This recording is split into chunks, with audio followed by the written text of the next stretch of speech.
कुछ misconceptions regarding Mahakumbh मेला, क्योंकि इतनी इन्फॉर्मेशन आ रही है आपको, बिल्कुल। तो ज्यादा पता होगा। देखिए, जो ट्रेडिशनली या नए समय में जो 3 या 4 मिसकंसेप्शन हैं जो हमें आपके चैनल के माध्यम से हटाने चाहिए। एक तो बॉलीवुड ने मिसकंसेप्शन बना रखा है कि भाई बच्चे खो जाते हैं, कुंभ में बहुत भीड़ होती है। ऐसी भीड़ होती है, भीड़ तो भाई जब आप ब्रायन एडम्स का शो देखना है तब भी भीड़ होती है। तो जो भी भीड़ में हो सकता है वो तो यहाँ पे भी हो सकता है। उसके लिए सरकार ने तैयारी जिस लेवल की करी है वो ब्रायन एडम्स के शो में नहीं होती है इतनी तैयारी। वो दिलजीत दोसांझ के शो में उतनी तैयारी नहीं होती है कि इतने ड्रोन लगे हैं, एक आदमी की मैपिंग हो रही है, रिकॉग्निशन सॉफ्टवेयर लगे हैं, 40,000 की पुलिस लगी है। इतनी तैयारी वहां नहीं होती है ना। यहाँ पे उससे ज्यादा तैयारी है, देखने में शायद आपको ना लगे। पहली बात ये जो बॉलीवुड की इमेज हमारे बना रखी है कुंभ के लिए वो है। दूसरा कि भाई यहाँ तो नंग धड़ंग साधु आते हैं।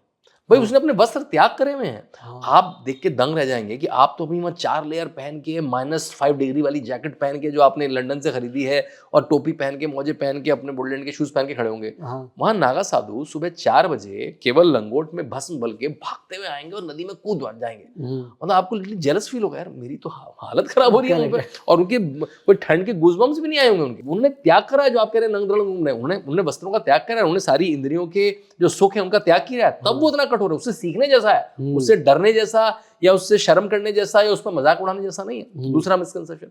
तीसरा मिसकंसेप्शन ये है कि भाई इतना पैसा हिंदू प्रथा में क्यों खर्च हो रहा है। उसका मैंने आंसर दे दिया। भाई एक तो एंडाउमेंट फंड के पास, सरकार के पास हिंदू सारा फंड जाता है। जो मैं तिरुपति बालाजी में डाल के आता हूँ, जो मैं काशी विश्वनाथ में डाल के आता हूँ, तो सरकार के पास ही जाता है। वही सरकार खर्च करे। 4,000 करोड़ खर्च करके 1 लाख करोड़ की इकोनॉमी जनरेट हो रही है। इससे बड़ा मुनाफे का खेल कौन सा है भाई? ये तो वेंचर कैपिटल इन्वेस्टमेंट है। उससे इतना बड़ा रिटर्न कौन सा, किस वीसी को मिला है इतने टाइम का? मुझे लगता है वो वीसी भी देखने आएंगे। वीसी में देखने आएंगे एक बार। ये तो खतरनाक टर्नओवर है। दूसरी चीज, और उसमें से मैंने बताया 80% परमानेंट इंस्टॉलेशन है। और जो कैंप्स लगते हैं वो संस्थाएं खुद लगाती है। सरकार तो बस फैसिलिटी देती है। जैसे सरकार देती है, घर हम अपने आप बनाते हैं, सड़क पानी बिजली सरकार प्रोवाइड करती है, उसका शुल्क भी लेती है। करेक्ट। उससे तो ये जो 4-5 मिसकंसेप्शन है, भीड़ होती है, क्या होगा वहां पे, ये होगा, पहुंचेंगे कैसे।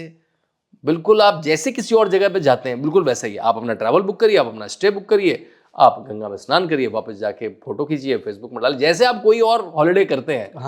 मैं इसको हॉलिडे नहीं कहना चाहूंगा, लेकिन वैसा ही इसमें कुछ और कोई ये अजीब कोई अतरंगी चीज नहीं है। आप अपना ट्रैवल बुक करिए। कैसे ट्रैवल करते हैं आप? फ्लाइट से करते हैं, बस से करते हैं, ट्रेन से करते हैं, वैसे करिए। आप स्टे बुक करते हैं, आप कैसे करते हैं? एयरबीएनबी में करते हैं, होटल में करते हैं, टेंट सिटीज, आजकल तो टेंट सिटी और भी जगह लग गई है, टेंट सिटी में करते हैं, उसकी सबकी इन्फॉर्मेशन अवेलेबल है।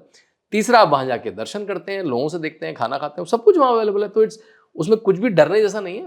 It's amazing facility and you will be amazed and thank me and Arnab after you visit the Kumbh. बिल्कुल, मतलब once in a lifetime नहीं, once in a multiple generation वाली। आपके पिछले अगले जन्म भी तर जाएंगे। बल्कि एक चीज मैं कहता हूँ बार बार, देखिए ये जो 10-20 लाख कल्पवासी जब आएंगे, या फिर चलो बड़ा नंबर लेते हैं, जो 40 करोड़ लोग डुबकी लेंगे, ये उस पवित्रता को, उस डिविनिटी को जो पूरा भारत वहां पे समा लिया है ना, उसकी उस फीलिंग को लेके जब अपने घर पहुंचेंगे, जब अपने परिवार में पहुंचेंगे, अपने समाज में पहुंचेंगे, अपने गली मोहल्ले में पहुंचेंगे, तो मैं तो कहता हूँ नेशनल रिचार्ज है ना भारत।